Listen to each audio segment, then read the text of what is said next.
in this brutal assault are still holding his sister, and they have to pry his arm off from around her neck. And now he in prison doing life. I remember not too long ago, I shared a story with y'all about when I was in foster care at the age of 5 years old. And this lady by the name of Miss Debbie, she had a big rock roller in her basement. And what she used to do, she would only feed me strawberry jelly sandwiches for breakfast, lunch, and dinner. And you know what she used to do to punish me? When I don't even know what I was doing at 5 years old that would warrant this. But she would take my shirt off, take my pants off, leave me in my drawers, and put me downstairs with this massive rock roller that was chained up, okay, on this pole. From my face to maybe about right here was the rock roller, snarling and barking at my face. And all I would do would just curl up and basically cry. I want y'all to listen to this right quick. I don't know exactly what happened. I just had a 12-year-old boy show up here at my front door asking for help. Said he had just came from a neighbor's house. Her name is Jody Hildebrand, and we know there's been problems at this neighbor's house. He's got tape around his leg. He's emaciated, he's hungry, and he's thirsty. And he asked us to call the police. So he's very afraid. He's 12 years old. Does he know his mom's name? Ruby Frankie? Does he seem to be under the influence of drugs or alcohol? I don't think so. Need an ambulance? I don't think he needs an ambulance. His ankles are taped up, and he won't tell us why. He has duct tape around each ankle. There's sores around them. I think there's a good chance he's been, Oh, and he has been around his ankles. I mean, his wrists as well. Okay, this boy he's been detained. He's obviously covered in wounds. Okay. Let's get the paramedics headed over that way, okay? Oh, that's a good idea, too. Has he told you where his mom or dad are? He says he knows where his mom is, but, There's a lot of prison stories that I've been telling y'all that y'all say it sound unbelievable. There's a lot of hood stories that I done told y'all that y'all said is unbelievable. For the people that say that, oh, Dante is capping in his stories or he making them up, I can't say this out of my mouth. So, and with that, we gonna get into this story. There was a boy, a teenager, that was playing his Xbox. This happened maybe 5 years ago. While he playing his Xbox, he noticed that the game was lagging. And while the game was lagging, he got frustrated. So he went around the house and started unplugging things to beef up his gameplay. He noticed that his sister was still on her Wi-Fi device, and he told her to stop using it. They had an argument, and he decided to put her in a chokehold. Like this, a chokehold.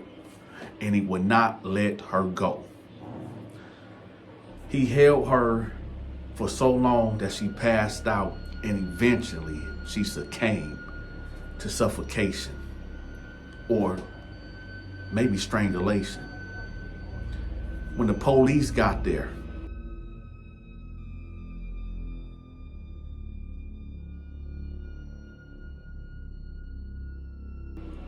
the police watched him, witnessed him, and this brutal assault are still holding his sister, and they have to pry his arm off from around her neck.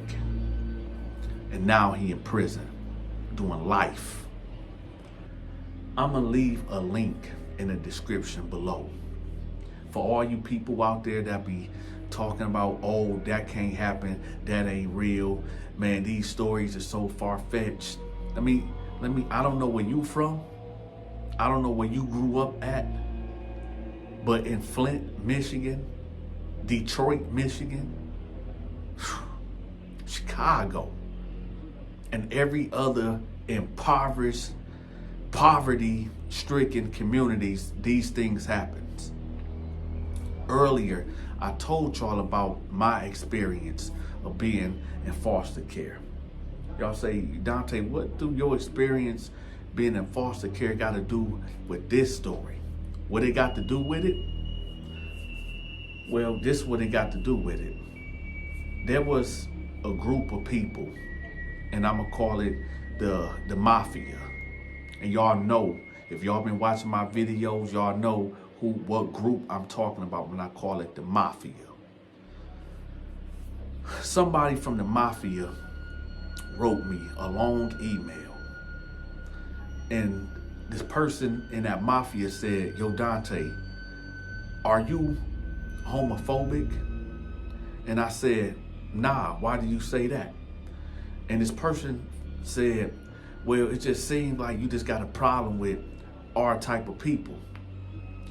I said, here's my number. Call me and do not record this phone conversation. I do not give you permission to record this conversation. So he called me. He said, what is your deal? What is your deal? I said, let me tell you something. When I was in foster care, I was, 6 years old at this time. This girl that was 18 years old, she used to, I'm gonna say, violate me at the age of 6. Y'all say, well, what that got to do with that mafia community? Well, what if that was a man that did that to me? What if that was an 18-year-old man that did that to me? Trauma. This is why, if everybody want to know, Dante, do you got a problem with that community? No, I don't. Because I know what trauma does. When that 18-year-old girl violated me at the age of 6 years old by putting herself up on me, I had no idea what sex was at all. But it traumatized me. It put it in my small brain to really, really like girls and women. Hence me growing up being a womanizer. You know what I'm saying? That trauma of that girl violating me, that woman violating me, that made me into a womanizer. Okay? Now, I'm telling this story to this person of that community, and I told him, I get it. I understand. When somebody is touched as a child, it can traumatize them, especially if you don't get no counseling, especially if you just hold that inside of you and you can't talk to nobody, you can't express yourself, you just hold that thing inside, and then your mind start getting manipulated and it start getting twisted of thinking this is right when this is wrong, because that behavior never been corrected. So when it comes to that, Dante ain't got I don't dislike their community, because I know they going through something, trauma. And I told this person, you're a human being. I might disagree with your lifestyle, but you're still a human being. And for everybody out there, y'all know how I give it up. I believe Jesus, aka Yeshua, is the only way that can deliver you. Sure, you can go to counseling, you can, take medicines. Cool, I give you that. But you know what's crazy, y'all? I'm gonna tell you how twisted and demented this world is. Have I said anything wrong? Anything? Was I offensive? Let me know in the comment section. I guarantee you, all type of demons is about to come out and try to crucify me for speaking. I bet y'all that. I bet you.